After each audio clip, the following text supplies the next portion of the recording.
I'm Dr. Bob Sears, author of The Baby Book. How can you solve your baby's colic? I'm Dr. Scott Cohen, author of Eat, Sleep, Poop, a common sense guide to your baby's first year. And today I'm going to give you my common sense parenting bottom line on colic and explain to you what all the fuss is about. I'm Elizabeth Pantley. I'm a mom of 4 and author of The No Cry Sleep Solution. If your baby has colic, it can be exhausting and heartbreaking. We have lots of ideas for you on how to help your baby feel better and how to help you cope with this challenging time. Our baby often cries for no apparent reason. She's irritable, she's fussy. My girlfriends tell me that it's probably colic and there's nothing I can do to treat it.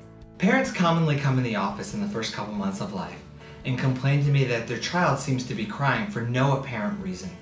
As a father, I can relate to this because seeing your child cry and you just don't know what to do can be really hard on a new parent.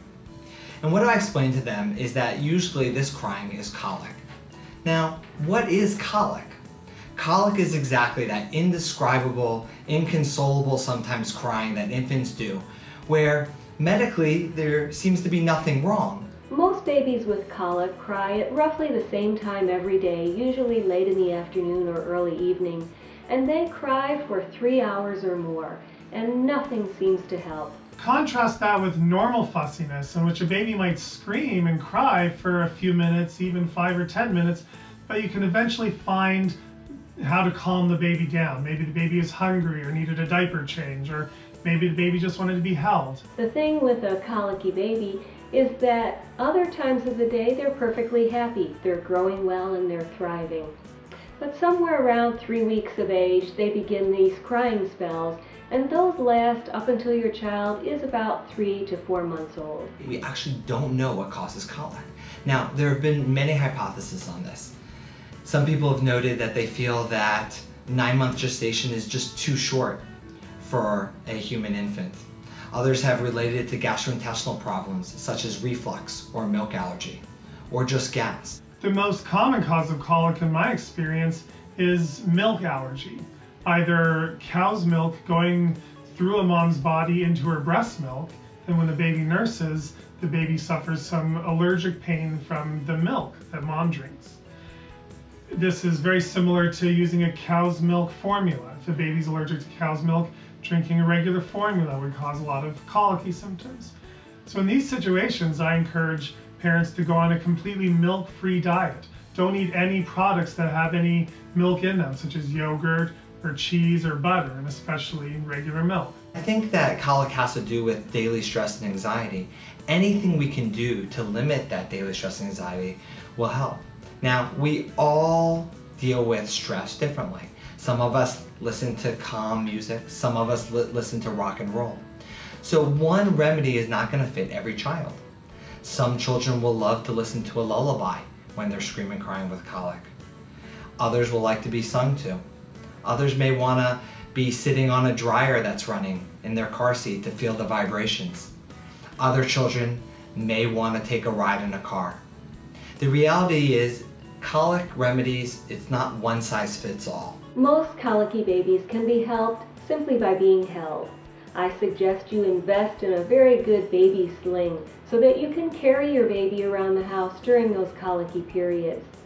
It may also help to swaddle your baby and put him in a rocking cradle or a baby hammock or a vibrating swing. A warm bath in the evening can also help soothe your colicky baby. You might follow that up with some baby massage with a baby oil or lotion in a dimly lit room. Also take advantage of lullabies or quiet white noise, which could be recordings of ocean waves or rainfall or mother's heartbeat. Those soft touches and soft sounds can help soothe your baby, relax the crying, and help him fall to sleep. So it takes a little trial and error.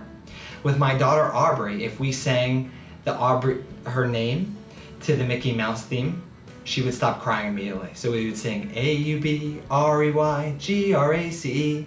Now I can't sing, but it seemed to stop Aubrey from crying every time she cried with colic. There's no doubt that having a colicky baby can be very stressful on both parents. Dads, I really encourage you to help give mom a break. Whenever you're home, take the baby, go for a walk. And you can't just walk around the house with a screaming baby. You have to take the baby out of earshot. Unless the baby is out of sight and out of earshot, a mom is not going to relax. I think it's very important for parents to take care of themselves, because if they're stressed out about their child crying, I think that's going to feed into the colic. And sometimes just taking a deep breath, handing your child over to your spouse or a grandparent or a friend, and walking out of the room or getting out of the house to run an errand, that can do a lot for your well-being as well as your child's. Since we are unsure what causes colic, we really can't prevent it. You could do everything perfectly for your baby, and your baby might still be colicky. One thing I do recommend is if your baby is crying and crying hard every day, it's a good idea to make an appointment with your pediatrician or your healthcare provider for a well baby checkup. Have a question? Ask the experts at ParentsAsk.com, because raising kids raises questions.